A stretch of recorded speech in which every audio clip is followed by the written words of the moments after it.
ustedes. Soy Eduardo Mesa, pastor de esta congregación, Calvary Chapel. Lo que hacemos nosotros es estudiar toda la palabra de Dios. Vamos libro por libro, capítulo por capítulo y verso por verso de la Biblia. Actualmente los domingos estamos estudiando en la carta a los Hebreos y el día de hoy vamos a comenzar el capítulo número 9 de esta carta. Como siempre hacemos también, recordamos un poco lo que hemos visto anteriormente para que usted se sienta confortable de que puede seguir estudiando con nosotros y que no se va a perder de nada. La semana pasada, por cierto, vimos acerca del capítulo 8, una de las necesidades que tenían los israelitas de un nuevo sumo sacerdote y un nuevo pacto, porque el pacto de la ley y el sacerdocio levítico mostraron su ineficacia a través de la historia. En referencia a los sacerdotes humanos, vimos que es igualmente ineficaz tener sacerdotes humanos, puesto que no tienen la capacidad de ser mediadores entre Dios y los hombres. Y recuerda, esto es bien importante. Hablamos la semana pasada de algo que tenemos que entender nosotros. Nosotros decimos, bueno, estos son los de la iglesia tradicional, donde hay sacerdotes que se ponen su sotana y esas cosas. Pero en las iglesias cristianas, evangélicas, hay pastores. Le tengo noticias, sí, somos pastores, pero no somos nada especiales. Así que no venga nada más que usted tiene una necesidad urgente o está enfermo, cualquier situación en su vida, usted no tiene que esperarse para encontrarse con un pastor o con el anciano de una iglesia para ser escuchado por Dios. Dios lo está escuchando todo el tiempo. El Señor está con nosotros 24/7, los 365 días del año, y por lo tanto no necesitamos a ningún intermediario, porque solamente Jesucristo es el mediador entre Dios y los hombres. ¿Entendemos eso? Esto es algo sumamente importante. ¿Qué somos los pastores? Simplemente somos maestros, exponemos la palabra de Dios, equipamos a los santos y cuidamos a la iglesia. Es todo lo que hacemos. Así que no somos nada especial, no nos pongan en un lugar que no tenemos, porque no tenemos ningún poder nosotros, como si fuéramos algo especial del Señor. No, atendemos al llamado de Dios para hacer esto, como tú vas a atender, espero, al llamado de Dios para la obra que el Señor tiene preparado para que tú hagas, pero eso no te hace especial o por encima de nadie más. Solamente Jesucristo es mediador entre Dios y los hombres. Para entender esto un poco más, hablamos de este dilema que tenía este hombre que vivió muchos años atrás, tanto así que el libro que se escribió acerca de él se considera el libro más antiguo que existe, y me refiero al libro de Job. Y Job sufrió enormemente. Job, siendo un hombre justo delante de los ojos de Dios, el mismo Señor le dijo a Satanás: ¿no has visto a mi siervo Job cómo es un hombre justo e íntegro? Bueno, este hombre íntegro y justo sufrió terriblemente porque Satanás lo tocó. En un solo día, imagínense, perder todas sus riquezas, que era un hombre muy rico, perdió todo lo que tenía, se quedó sin nada. Al mismo tiempo perdió a sus 10 hijos y perdió a su familia en ese sentido. Y encima de todo pierde su salud completamente hasta el punto de quedar en un estado lamentable, sentado sobre un montón de cenizas y rascándose las llagas que tenía con un pedazo de olla de barro quebrada. Imagínese la humillación de este hombre. En medio de ese dilema y la situación que estaba sufriendo, Job jamás maldijo a Dios.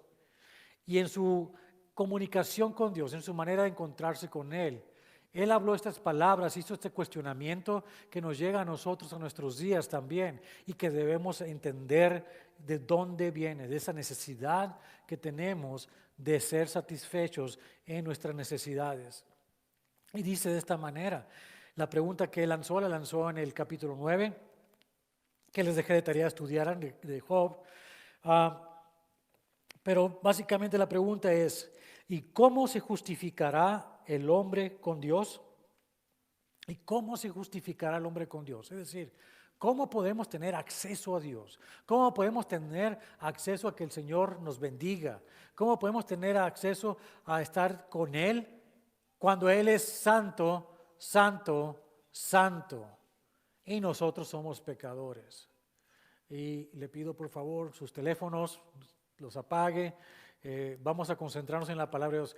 Si usted es nuevo, esto es lo que es importante. Cuando venimos a un lugar de estos, hermanos, apaguen sus teléfonos porque lo más importante es la palabra de Dios, lo que nos quiere hablar en nuestros días. Y esto es importante. ¿Cómo te vas a justificar delante de Dios? ¿Cómo nos justificaremos? Necesitamos a un intermediario. Es por eso mismo, contestó él en este sentido más adelante, en este mismo capítulo 9, donde escribió esto en el verso 33. No hay entre nosotros árbitro que ponga sus manos sobre nosotros dos. No hay entre nosotros árbitro que ponga sus manos entre nosotros dos. Dando a entender que no hay un humano que pueda extender sus manos y tocar y pedirle a Dios que haga algo por la persona que está en necesidad en la tierra, el humano. No hay ningún humano que pueda hacer tal cosa. Es imposible la comunicación. No hay un intercesor, no hay un mediador o árbitro, que es aquella persona que puede mediar o llegar a un arreglo entre las dos partes. No existe tal persona. Pero vimos que Jesucristo, siendo 100% hombre y 100% Dios, sí pudo. Su encarnación y bautismo lo identificaron con el hombre. Su vida sin pecado le hizo ser el sacrificio perfecto, pero su resurrección y presentación de su preciosa sangre ante el Padre le otorgaron la posición de ser el abogado, el consejero y el juez de la humanidad delante del Padre. Al conversar acerca de la incapacidad del hombre para el sacerdocio, hablamos de que ya no es correcto ni apropiado tener sacerdotes humanos en la iglesia de Cristo. El ministro es, por lo tanto, un maestro de la palabra que la expone a los congregantes, que equipa a los santos y que cuida del bien de la congregación, pero en ninguna manera es un intercesor ni mucho menos un mediador entre Dios y los hombres. Como vimos una vez más, Jesucristo es declarado en la palabra de Dios como el único y suficiente mediador, como leímos en la primera carta de Timoteo, capítulo 2, verso 5, porque hay un solo Dios y un solo mediador entre Dios y los hombres, Jesucristo hombre. También la semana pasada, mis hermanos, hablamos brevemente acerca del tabernáculo y del mobiliario que había en él, y comprendimos que este era una réplica del modelo que está en el cielo. Es la sombra de algo real que está en un lugar diferente al que conocemos. Como dijimos, el día de hoy vamos a hablar entonces detalladamente acerca del tabernáculo y lo compararemos con la persona del Mesías o el Cristo. Así que le pido que se ponga por favor de pie y acompáñeme a leer Hebreos capítulo número 9, versos 1 al 15.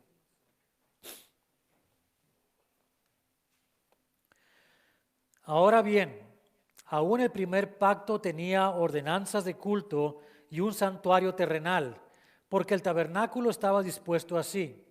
En la primera parte, llamada el lugar santo, estaban el candelabro, la mesa y los panes de la proposición. Tras el segundo velo estaba la parte del tabernáculo llamada el lugar santísimo, el cual tenía un incensario de oro y el arca del pacto cubierta de oro por todas partes, en la que estaban una urna de oro que contenía el maná, la vara de Aarón que reverdeció y las tablas del pacto, y sobre ella los querubines de gloria que cubrían el propiciatorio, de las cuales cosas no se puede ahora hablar en detalle. Y así dispuestas estas cosas, en la primera parte del tabernáculo entran los sacerdotes continuamente para cumplir los oficios del culto. Pero en la segunda parte, solo el sumo sacerdote una vez al año, no sin sangre, la cual ofrece por sí mismo y por los pecados de ignorancia del pueblo, dando el Espíritu Santo a entender con esto que aún no se había manifestado el camino al lugar santísimo, entre tanto que la primera parte del tabernáculo estuviese en pie, lo cual es símbolo para el tiempo presente, según el cual se presentan ofrendas y sacrificios que no pueden hacer perfecto en cuanto a la conciencia al que practica ese culto, ya que consiste solo de comidas y bebidas, de diversas abluciones y ordenanzas acerca de la carne, impuestas hasta el tiempo de reformar las cosas. Pero estando ya presente Cristo, sumo sacerdote de los bienes venideros, por el más amplio y más perfecto tabernáculo, no hecho de manos, es decir, no de esta creación, y no por sangre de machos cabríos ni de becerros, sino por su propia sangre, entró una vez para siempre en el lugar santísimo, habiendo obtenido eterna redención. Porque si la sangre de los toros y de los machos cabríos y las cenizas de las becerras rociadas a los inmundos santifican para la purificación de la carne, ¿cuánto más la sangre de Cristo, el cual mediante el Espíritu eterno se ofreció a sí mismo sin mancha a Dios, limpiará vuestras conciencias de obras muertas para que sirváis al Dios vivo? Así que por eso es mediador de un nuevo pacto, para que interviniendo muerte para la remisión de las transgresiones que había bajo el primer pacto, los llamados reciban la promesa de la herencia eterna. Y el que tiene oídos para oír, que escuche lo que el Espíritu habla en esta mañana a su iglesia. Señor, te damos gracias porque nos permites acercarnos a ti esta mañana para escuchar de ti esta palabra. Necesitamos que tu Espíritu Santo nos enseñe lo que significan las figuras que vemos en la tierra de aquello que es celestial. Que podamos comprender que hubo un tiempo especial en la dispensación apropiada en la que el tabernáculo era necesario, pero que apuntaba a algo futuro que ya ocurrió.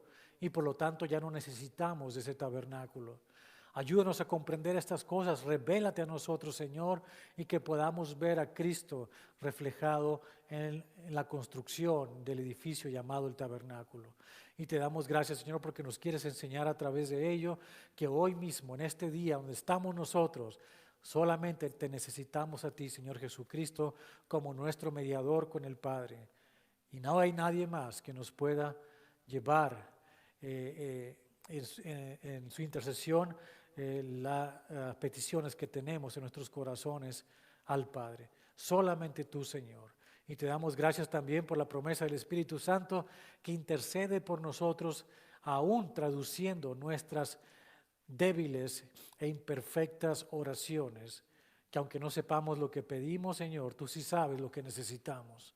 Gracias te damos por ello, bendito seas.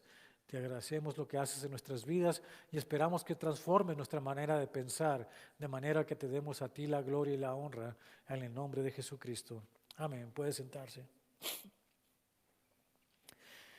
En los primeros 5 versos vemos una descripción dramática y dinámica de la organización de los muebles que había en el tabernáculo de reunión. Esta es una descripción gráfica de lo que estaba allá, que funcionaba en el Antiguo Testamento, 4,000 años antes de nosotros, 2,000 años antes de Cristo, cuando el pueblo de Israel salió de Egipto por la mano de Moisés y por el poder de los milagros que el Señor hizo para sacarlos, esos grandes señales, ¿verdad? Inclusive abrir el Mar Rojo, llevarlos al desierto. Bueno, esta nación, estando en el desierto, escuchó la voz de Dios.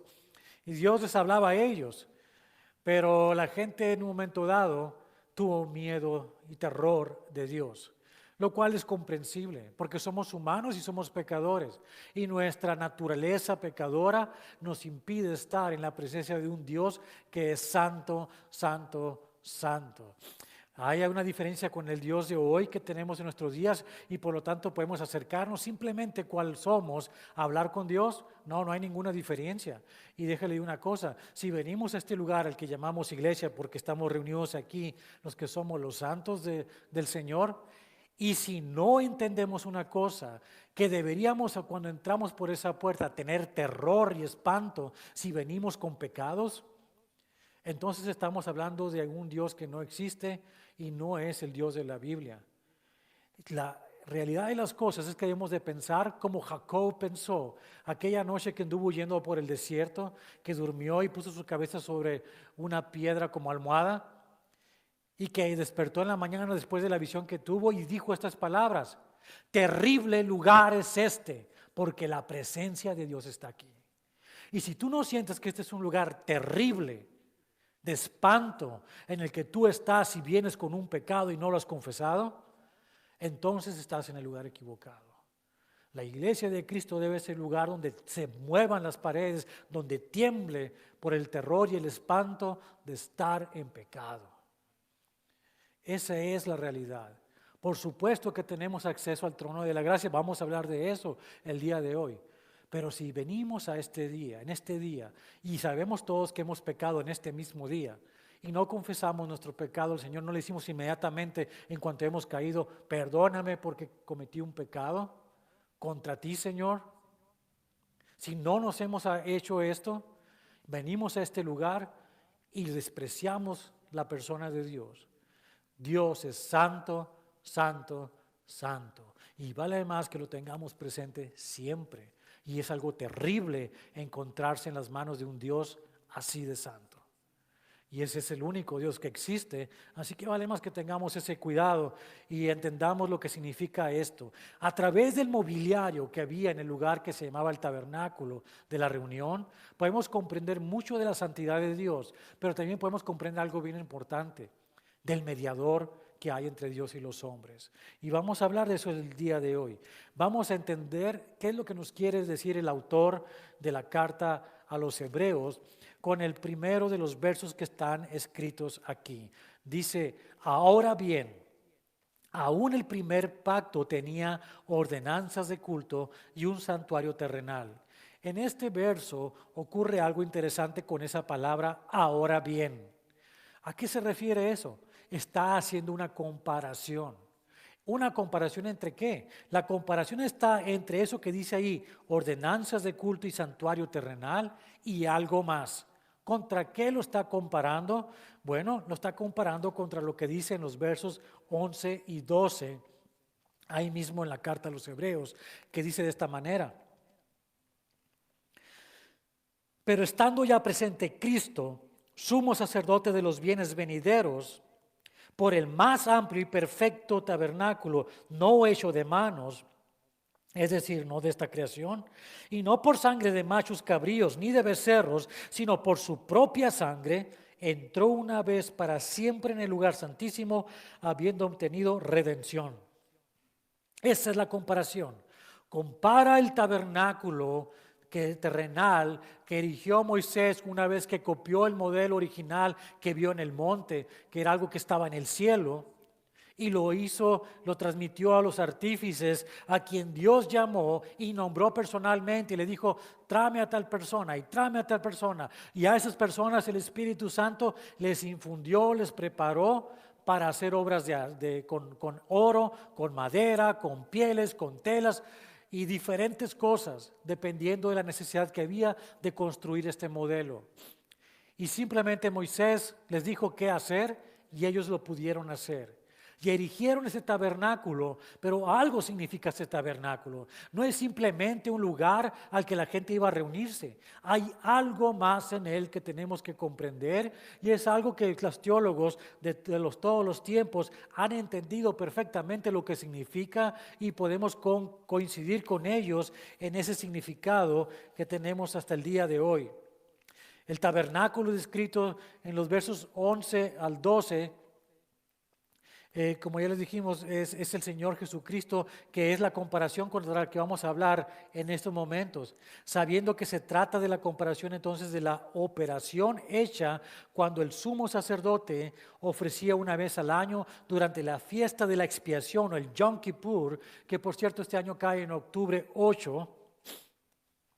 Por eso dije que se trata de una descripción dinámica del inmobiliario del tabernáculo, porque aunque el tabernáculo estaba fijo de alguna manera, vamos a encontrar a través de lo que vamos a estudiar el día de hoy en Hebreos, que había un movimiento de algo se movía dentro del tabernáculo de un lado a otro, y vamos a hablar de eso también. Y tiene que ver precisamente con la persona de Jesucristo y tiene que ver con lo que hacían en su culto una vez al año durante la fiesta de la expiación el sumo sacerdote. ¿Qué es lo que hacían en esa fecha?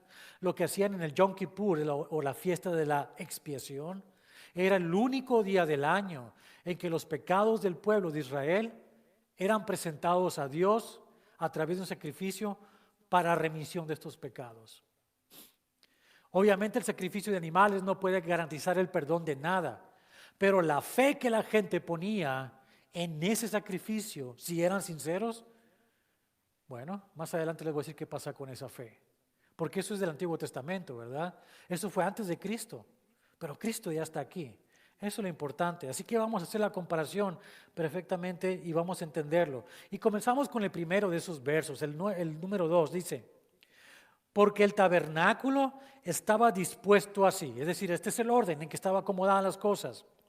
En la primera parte, llamada el lugar santo, estaban el candelabro, la mesa y los panes de la proposición. 2 muebles y algo que estaba sobre ellos. El candelabro era esa menora con 7 con 7 lámparas que estaba encendida todo el tiempo. La obligación de los sacerdotes era mantener el aceite constante para que nunca se apagara la lámpara. Estaba ahí. Lo que estaba también era a un lado, era esa mesa de la proposición, donde se ponían 12 piezas de pan. Esas 12 piezas de pan, una por cada tribu de Israel, eran mantenidas por toda la semana. Se ponían desde el último día de la semana, el día séptimo, el Sabbat, y se recogían hasta la siguiente semana. Obviamente ellos se comían ese pan, pero se ponía pan fresco. ¿Qué significará eso? De eso vamos a hablar. Pero comparándolo con la manera que fue construido este tabernáculo, del cual está haciendo referencias Hebreos, podemos encontrar esta comparación en Éxodo capítulo 40, versos 12 en adelante, donde dice, en el primer día del mes primero, harás levantar el tabernáculo de la reunión, y pondrás en él el arca del testimonio y la cubrirás con el velo. Note cómo dice aquí, en el lugar santísimo estaba el arca del testimonio y estaba cubierta con un velo. Y luego continúa, meterás la mesa y la pondrás en orden, se refiere a la proposición. Meterás también el candelero, la menora, y encenderás sus lámparas. Y pondrás el altar de oro para el incienso delante del arca del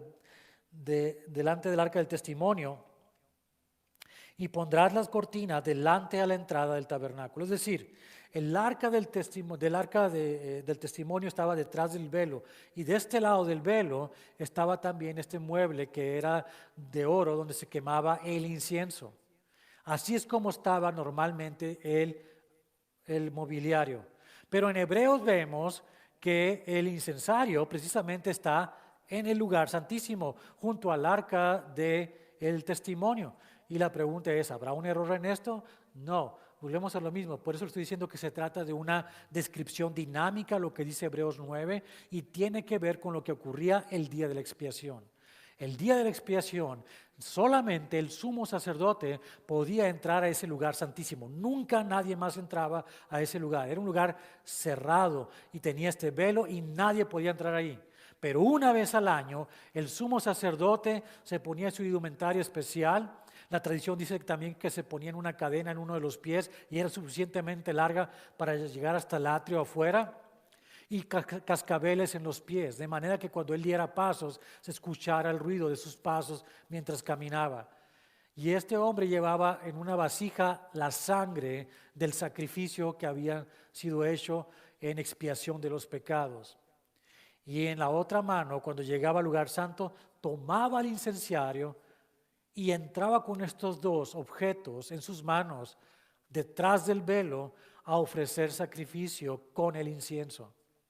Por eso en Hebreos dice que estaba dentro del lugar santísimo el incensario, porque era el sumo sacerdote el que lo llevaba durante esa ocasión. Porque era la cadena que les dije que tenían en las piernas amarradas y los cascabeles. Porque si el sumo sacerdote en ese día entraba por esa puerta en pecado, muerto sería. No podría salir vivo de allí. Entonces tenían que sacarlo, porque obviamente la persona que entrara moriría también. Entonces, esa era la situación por la que ocurría. Pero notamos ahora, volviendo a lo que dicen los versos 3 al 5, lo siguiente. Tras el segundo velo estaba la parte del tabernáculo llamada el lugar santísimo, el cual tenía un incensario de oro. Otra vez, el incensario dice que está dentro, pero es porque era en ese día de la expiación. Y el arca del pacto cubierta de oro por todas partes, en las que estaba una urna de oro que contenía el maná, la vara de Aarón que reverdeció y las tablas del pacto, y sobre ella querubines de gloria que cubrían el propiciatorio, de las cuales cosas no se puede ahora hablar en detalle. Aparentemente el incensario entonces de oro estaba en el lugar santísimo, ¿o no? Sí. La explicación es que era de manera dinámica. Esto era el único objeto que era trasladado de un lado a otro. Pero en cuanto a la tipología de los elementos encontrados en el tabernáculo, la mayoría de los teólogos concuerdan con estas descripciones que les voy a dar acerca de lo que significa la construcción del tabernáculo de la reunión, lo cual es bien importante, porque dice uno, bueno, es que antes de Cristo, ¿cómo sabían de Cristo las gentes del Antiguo Testamento? ¿Sabe usted cómo lo hacían? Bueno, sabemos que Abraham, por ejemplo, escuchó la voz de Dios, ¿verdad? Y escuchando la voz de Abraham, la voz de Dios, obedeció. Y está perfecto. Pero de Moisés en adelante la gente no quería escuchar a Dios. ¿Cómo iban a escuchar a Dios? ¿Cómo iban a saber quién es Dios? Bien, el tabernáculo, el testimonio tiene mucho que ver. Vamos a ver su construcción de afuera hacia adentro, como si fuéramos yendo a este lugar en el desierto donde está este lugar, y vamos a ir describiendo cada cosa que hay ahí, de manera que comprendamos lo que significa para nosotros, que ya no necesitamos ese edificio, porque en él realmente está descrito Cristo. Y vamos a verlo. Primero de afuera adentro, las cortinas que rodeaban al tabernáculo y al atrio eran de lino blanco y estaban soportadas por columnas de madera revestidas de oro. Las puertas de esta entrada, tenían una entrada que era por el lado este, estaban tejidas de lino fino que incluían además hilos de azul, de carmesí y de oro. En cuanto a qué significan estas cosas, es lo siguiente. Cuando venimos y escuchamos de Cristo para la mayoría de la gente del mundo antes de que lo recibamos, es un personaje histórico. Jesús es ese hombre bueno que vivió hace 2000 años, un gran maestro, un profeta tal vez, una persona que hizo el bien, pero solamente eso.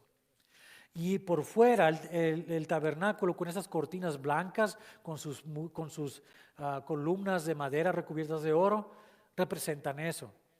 Esas personas ven a Cristo como, sí, es una persona limpia. Tal vez nunca hizo nada malo, las cortinas blancas. Y tenía alguna jerarquía, por eso tenían columnas de oro. Pero eso es todo lo que sabemos de él, porque no conocemos nada de él realmente. Pero si queremos conocerlo, está la puerta. Estas puertas que estaban tejidas con hilos de azul, de carmesí y de oro. Y esas puertas significan esto. El color azul representa el agua y el agua representa la palabra de Dios. El carmesí representa los pecados de todos nosotros, que son rojos como la grana. Isaías dice que aunque nuestros pecados fuesen rojos como la grana, el Señor los puede convertir en blancos como la lana, como la nieve blanca. La persona del Señor y el punto número 3 en cuanto a este tejido es el oro. El oro habla de la realeza y sublimidad de Cristo. Él es rey sobre todas las cosas y cuando queremos entrar es porque lo queremos conocer, porque es una eminencia. Y pasamos por estas cortinas de conocerlo a través de la palabra de Dios, de saber quién es Él, de que sabemos que nosotros somos pecadores. La primera confesión es, somos pecadores. Y entramos a través de esta puerta porque sabemos que Él nos puede ayudar a salir de esto. ¿Y qué es lo que encontramos entrando por la puerta? El primer objeto, que es terrible. El primer objeto es sumamente terrible, como la presencia de Dios misma. Es un lugar que se conoce como el holocausto. Era un lugar grande, montado sobre piedras y era de bronce. Y esta pieza se llamaba el lugar del holocausto, tenía leña que estaba ardiendo constantemente y en esa leña eran quemados los sacrificios, los animalitos eran quemados allí. ¿Qué significa esto para nosotros? Significa lo que sigue. Que nosotros al conocer a Cristo tenemos que arrepentirnos de nuestros pecados. Tenemos que dejar que Él cargue con nuestros pecados y sea sacrificado. Y Cristo murió en la cruz por nuestros pecados. Lo entendemos y Juan lo puso así. Cristo es el Cordero de Dios que quita el pecado del mundo, como dice Juan 1:29. 1:29. De esa manera reconocemos lo siguiente: Él pagó por mis pecados y eso representa el holocausto de bronce donde hay juicio por el pecado. Luego seguía otro artefacto enseguida, que era de redondo y estaba lleno de agua limpia, era el lavacro. Una vez perdonados nosotros y aceptados, venimos a ser salvos por fe, ¿verdad? Bien, note lo que pasaba ahí.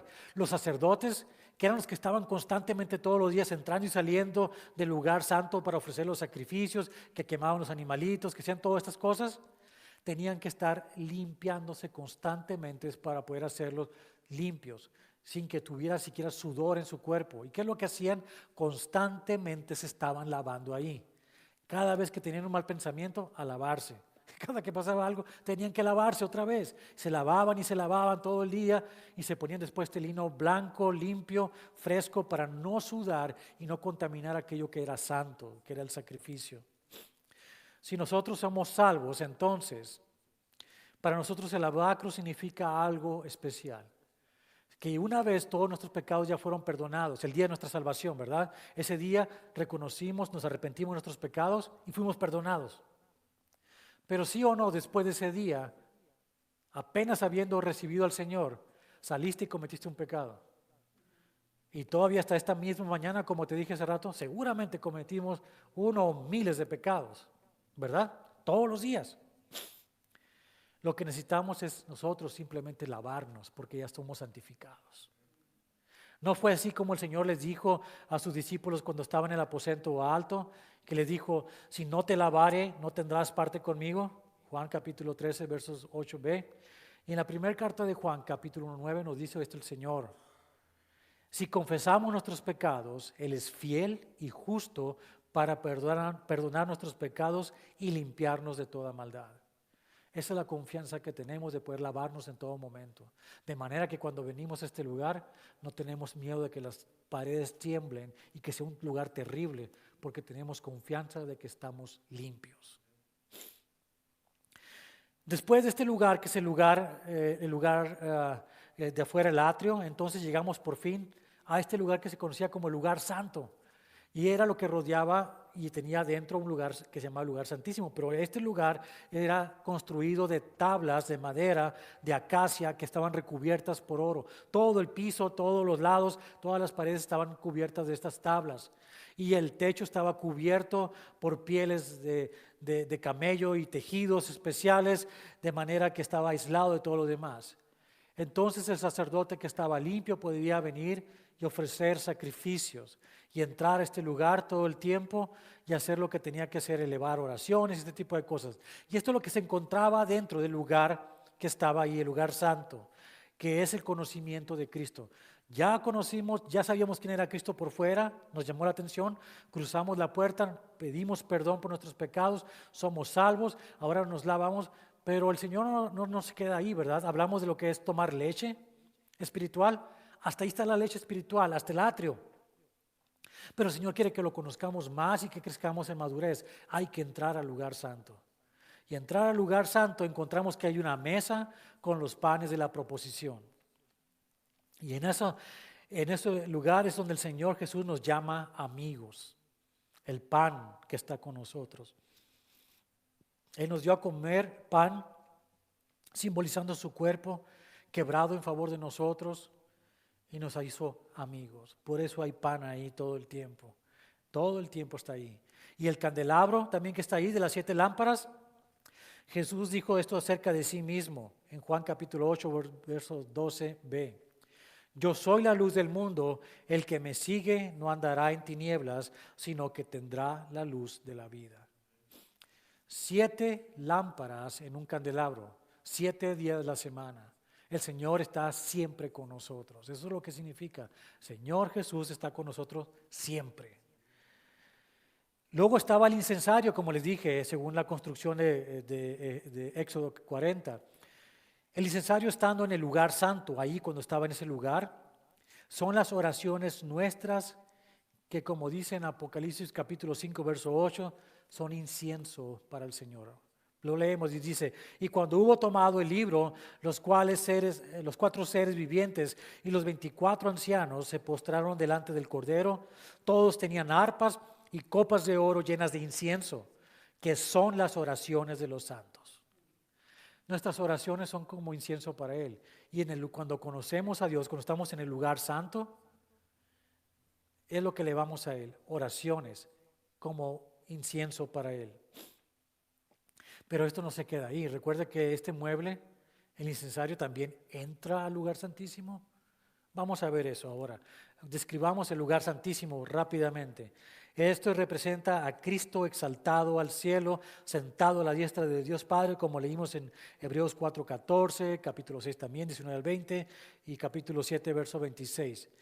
Ahí, en la forma dinámica, en el día de la expiación, vemos que también el incensario está dentro, de acuerdo a lo que acabamos de leer en Hebreos 9. Y si está ahí, significa esta sola cosa. Las oraciones han sido escuchadas, son escuchadas siempre por nuestro Señor. Él escucha las oraciones porque ya no hay un velo que se interponga entre el incienso de este lado, afuera en el lugar santo, y adentro en el lugar santísimo, porque ya el velo fue abierto. Así que estamos en ese sentido y podemos decir lo que dice en la primera carta de Pedro, capítulo 3, versos 12a, donde dice, porque los ojos del Señor están sobre los justos y sus oídos atentos a sus oraciones.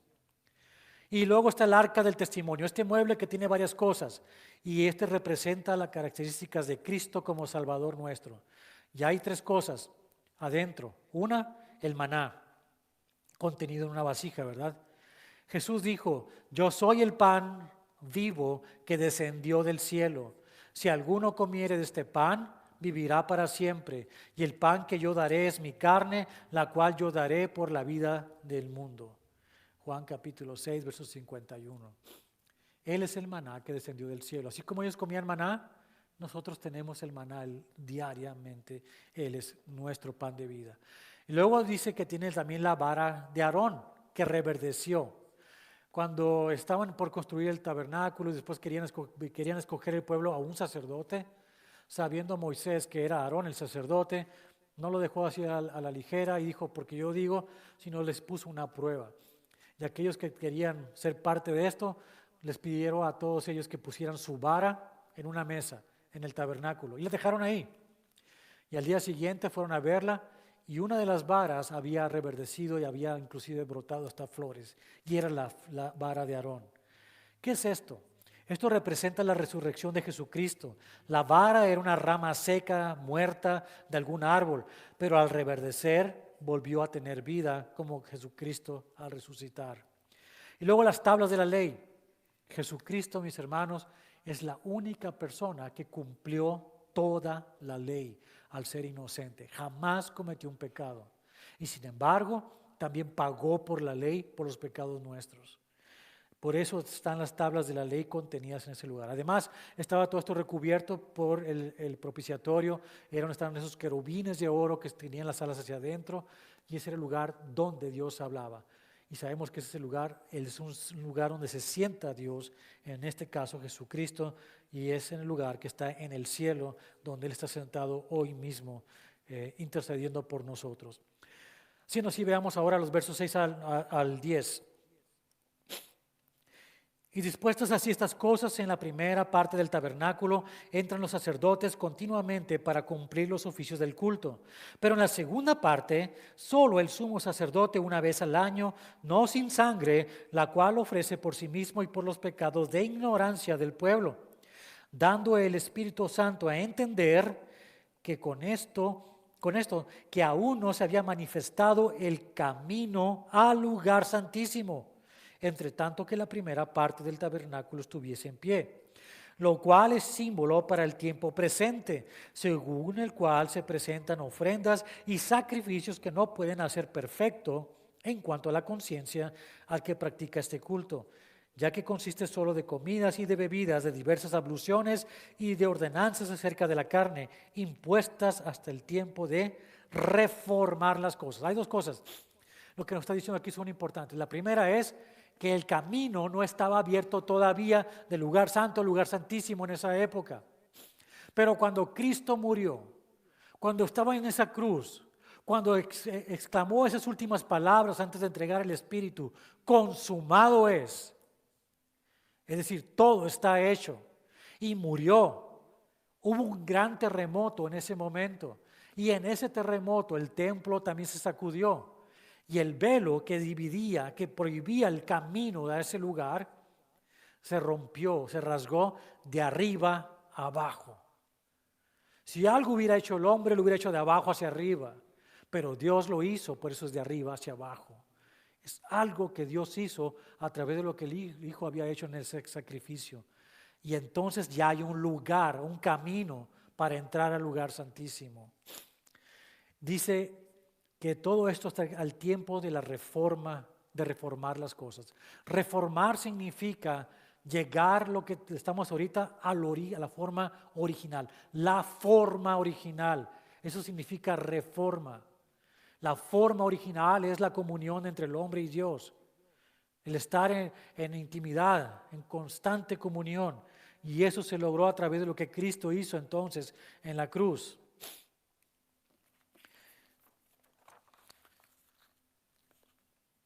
Entonces el Espíritu Santo es el que revela que estos sacrificios consistentes de cosas materiales no tienen ningún poder para perfeccionar a nadie, y por lo tanto, como también está escrito en Hebreos 12:14, dice: seguid la paz con todos y la santidad, sin la cual nadie verá al Señor.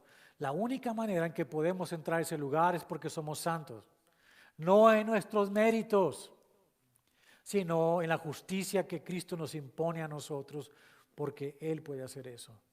A tomar nuestros pecados, Él nos pone a nosotros su justicia, y somos santos y podemos entrar libremente a este lugar.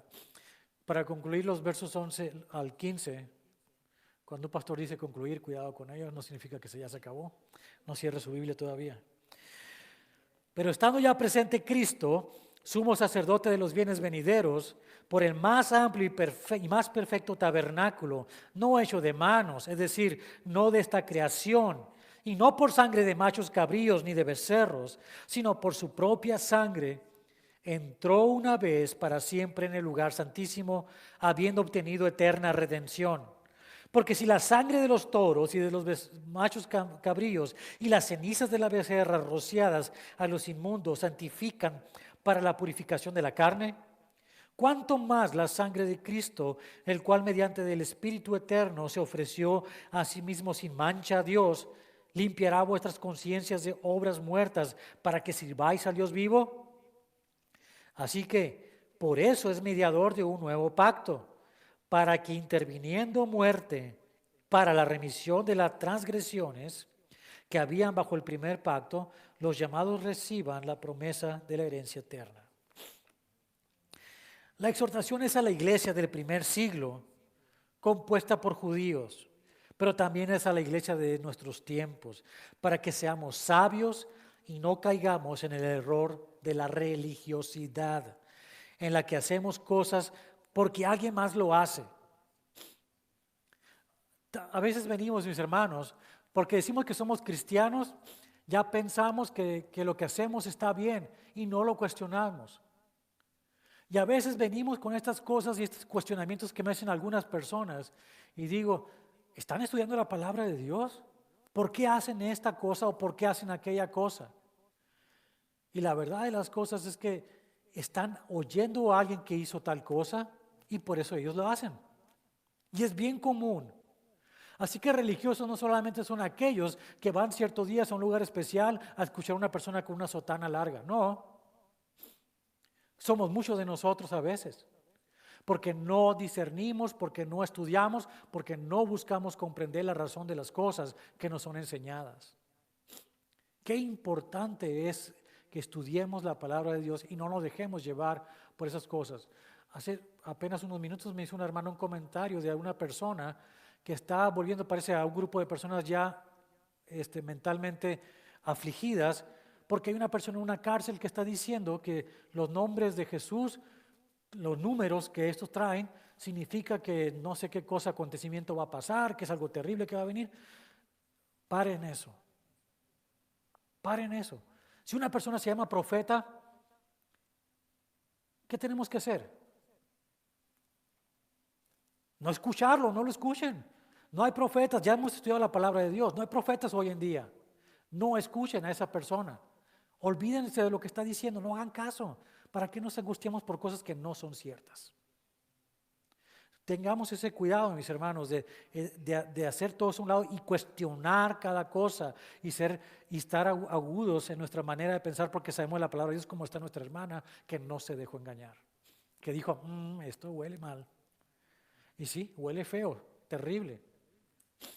La ignorancia de la gente les lleva a hacer cosas que no tienen sentido, aunque se hagan en la iglesia aquí. ¿Qué tal si un día les digo yo, tenemos que, el día de hoy, porque es lo que el Señor dice que hagamos, vamos a pararnos todos de cabeza para que la sangre fluya en nuestro cerebro y pensemos mejor? Es decir, pues párate de cabeza tú, ¿verdad?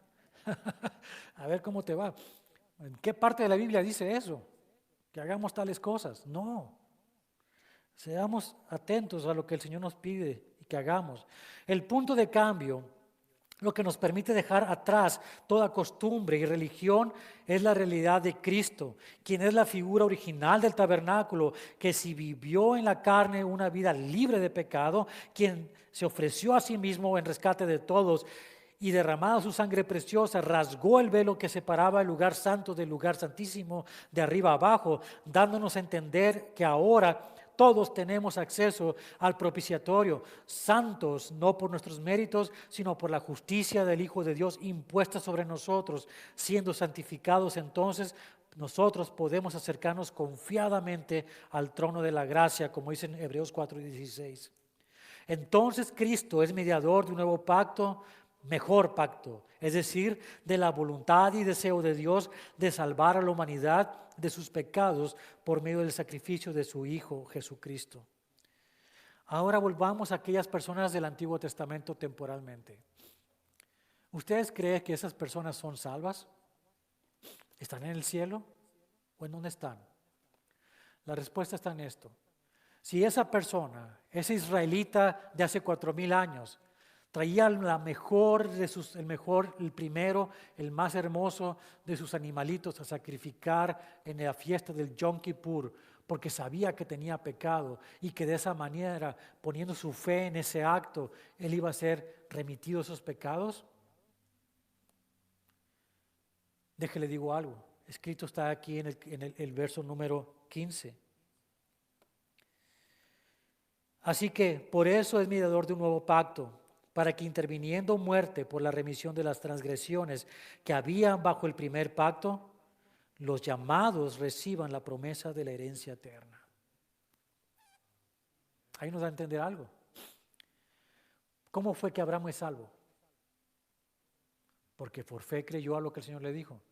¿Cómo es que esta gente fue salva? Porque por fe creían y que ese sacrificio llevaba sus pecados y los remetían a Dios. Si lo hicieron por fe, salvos son. Si no hubo fe en ellos, no son salvos. Así de fácil. Pero esto le tengo que decir ahora a los judíos de este día, aquellos que todavía se aferran a seguir en esas tradiciones del Antiguo Testamento. Cristo ya murió. Un solo sacrificio y para siempre.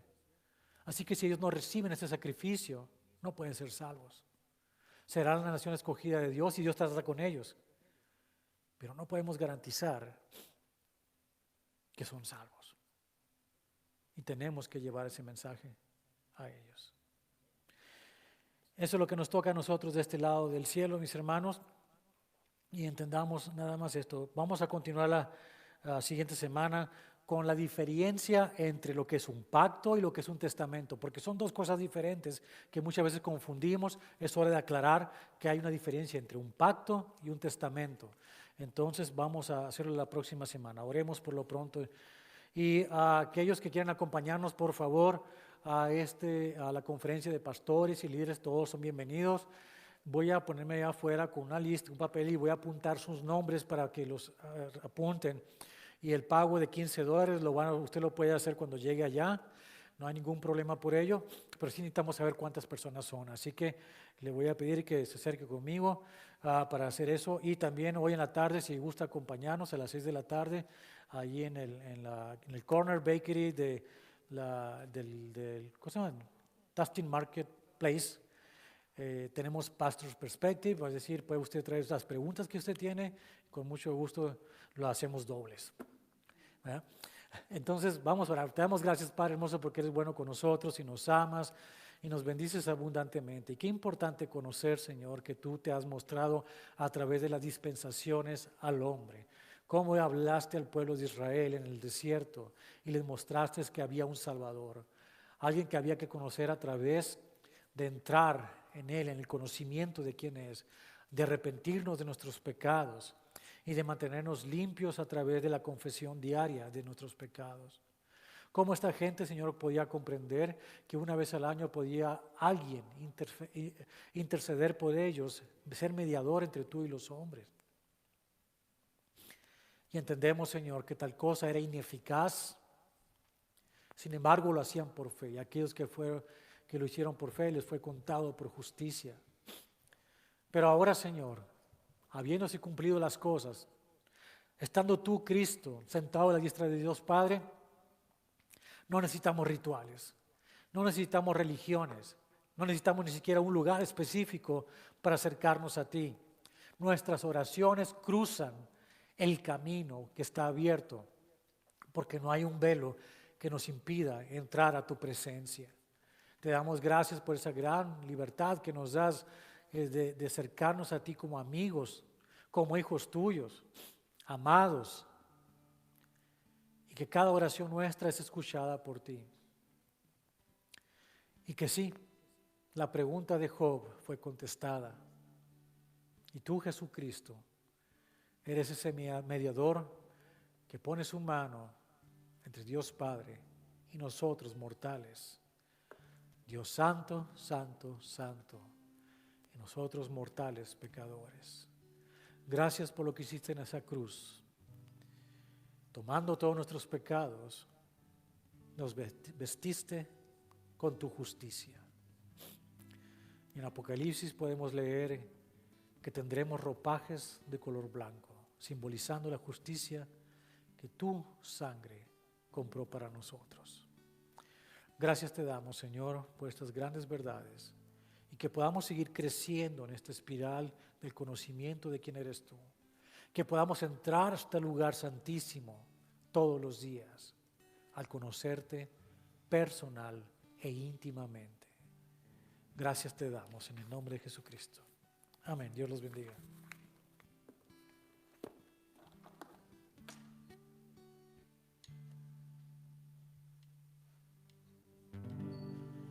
Bueno, entonces, ¿por qué no se pone de pie una vez más? Y vamos a terminar alabando a nuestro Señor.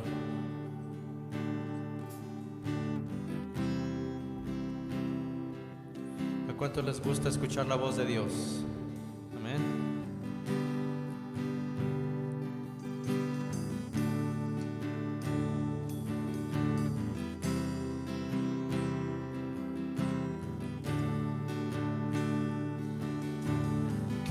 Escuchar tu dulce voz, rompiendo el silencio en mi ser. Sé que me haría estremecer, me haría llorar o reír, caería rendido ante ti. No podría estar ante ti, escuchándote hablar, sin llorar como un niño, y pasaría el tiempo así, sin querer nada más que escucharte hablar.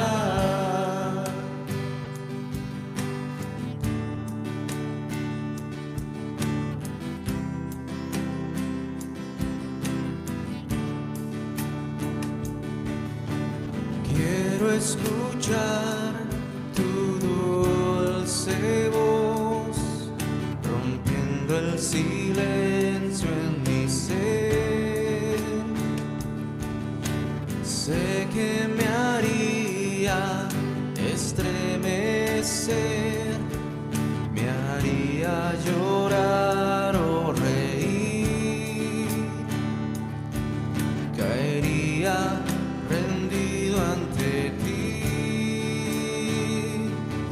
y no podría estar ante ti escuchándote hablar sin llorar como un niño, y pasaría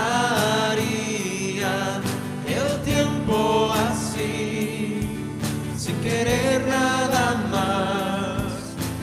más que escucharte, y no podría estar ante ti escuchándote hablar sin llorar como un niño, y pasaría el tiempo así sin querer nada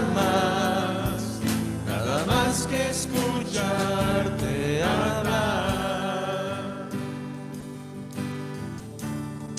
Así es, Padre Santo, te damos gracias, Señor, porque ese es nuestro mayor anhelo, Señor. Escuchar tu voz todos los días, Señor. A cada momento, a cada instante, Señor. Que seas tú quien nos guíe, Señor. Y que nunca nos sueltes de tu mano. Gracias te damos. En nombre de ti, oh Jesús. Amén.